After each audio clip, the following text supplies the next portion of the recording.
আসসালামু আলাইকুম ওরহমতুল্লাহ বারকাতুহ। প্রিয় সপ্তম শ্রেণীর শিক্ষার্থী বন্ধুরা, তোমরা সবাই কেমন আছো? আশা করছি তোমরা ভালো আছো। তো বন্ধুরা, আমি তোমাদের যে বাংলা অ্যাসাইনমেন্টের একটি চিঠি আছে, এই চিঠিটি নিয়ে আসছি। তো চিঠিটি তোমাদেরকে সম্পূর্ণ দেখানোর পূর্বে তোমরা যারা এখনও আমার চ্যানেলটি সাবস্ক্রাইব করে নাও, এখন সাবস্ক্রাইব করে নাও। আর যারা আগে সাবস্ক্রাইব করে রেখেছো তাদেরকে অসংখ্য ধন্যবাদ। আমি একদম শর্টকাটে সম্পূর্ণ চিঠিটি তোমাদেরকে পড়ে শুনিয়ে দিচ্ছি। তোমরা জানো চিঠির একটি ফর্মালিটি আছে, একটি নিয়ম আছে। তো সেই নিয়মটি এখানে ফলো করে চিঠিটি লেখা হয়েছে, ঠিক আছে? তো তোমরা এখানে যেভাবে লেখা আছে ঠিক সেইভাবে লিখে দিতে পারো, অথবা কিছু পরিবর্তন করে মডিফাই করে লিখতে পারো। মডিফাই করে লিখলে আরও বেশি ভালো হবে। তো বন্ধুরা, আমি এখন তোমাদেরকে চিঠিটি পড়ে শুনিয়ে দিচ্ছি, আর কথা বাড়াচ্ছি না। এখানে উপরে তারিখটি লিখে নেবে। এখানে 9 ডিসেম্বর 2020 দেওয়া আছে। তোমরা তোমাদের ইচ্ছে মতো একটি তারিখ দিয়ে নেবে। তারপরে এখানে একটি অ্যাড্রেস, সংক্ষিপ্ত অ্যাড্রেসটা এখানে দিয়ে নেবে।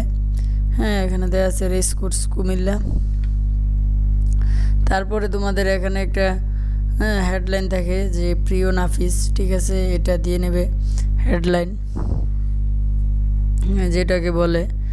হ্যাঁ, তারপরে তোমরা এটার পরে এখানে পত্রগর্ভ আছে। পত্রগর্ভে কী লেখা হয়েছে দেখো। পত্রের প্রথমে আমার সালাম গ্রহণ করো। আশা করি বাসার সবাইকে নিয়ে ভালোই আছো, কিন্তু এই মুহূর্তে আমার মনের অবস্থা তেমন ভালো নেই, কারণ আমার খেলার সাথী সাজিদ কোভিড-19 করোনা ভাইরাসে আক্রান্ত হয়েছে।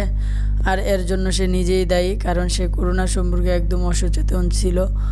সাজিদ করোনা ভাইরাসে আক্রান্ত হওয়ার সম্ভাবনাগুলি এড়িয়ে চলতো না। যেখানে সেখানে মাস্ক সহ সেফটি ইকুইপমেন্ট না পরিধান করে ঘোরাঘুরি করতো। আমি বিশ্বাসই করতে পারছি না সাজিদ করোনা আক্রান্ত, কারণ করোনা একটি মারাত্মক ছোঁয়াচে ভাইরাস। আক্রান্তের খবর শুনে আমি সহ আমাদের বাসার সবাই আরও বেশি সচেতনতার সাথে চলছি। হ্যাঁ, বাসায়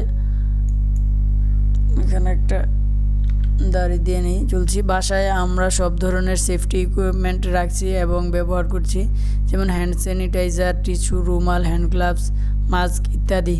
সাজিদের আক্রান্ত হওয়ার খবর শোনার পর আমি মানসিকভাবে কিছুটা ভেঙে পড়েছিলাম। হ্যাঁ, কিন্তু এখন কিছুটা পরিবর্তন আসছে। তাই আমি চাই সাজিদের পাশে দাঁড়াতে এবং আমার এলাকার সবাইকে করোনা সচেতনতায় উদ্বুদ্ধ করতে। আর তুমি আমার বন্ধুর জন্য দোয়া করবে, সে যেন সুস্থ হয়ে আবার আমাদের মাঝে ফিরে আসে। আজ আর লিখছি না। তুমিও নিরাপদে থাকবে এবং তোমার পরিবারের সবাইকে নিরাপদে রাখার চেষ্টা করবে। ইতি তোমার বন্ধু মোহনা। ডাক টিকিটটি দেওয়া আছে, এটি সুন্দরভাবে লিখে দিবে প্রেরক। হ্যাঁ, ডাক টিকিটের বাম পাশে থাকে প্রেরক, তারপরে ডান পাশে প্রাপক, তারপরে যার যার নাম, তারপরে ঠিকানা যেভাবে দেওয়া আছে এইভাবে লিখে দেবে।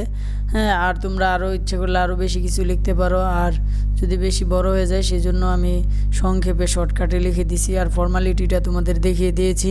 আশা করছি ভিডিওটি তোমাদের উপকারে আসছে এবং ভালো লাগছে। তো বন্ধুরা, ভিডিওটি একটি লাইক করে দাও এবং ভিডিওটি তোমাদের বন্ধুদের সাথে বেশি বেশি শেয়ার করে দাও। আর ভিডিওটি শেষ করার পূর্বে তোমাদের কাছে একটি অনুরোধ, যারা এখনও চ্যানেলটি সাবস্ক্রাইব করে নাও এখনই সাবস্ক্রাইব করে নাও। হ্যাঁ, ভালো থাকবে, সুস্থ থাকবে। আসসালামু আলাইকুম রহমতুল্লাহি বারাকাতুহু।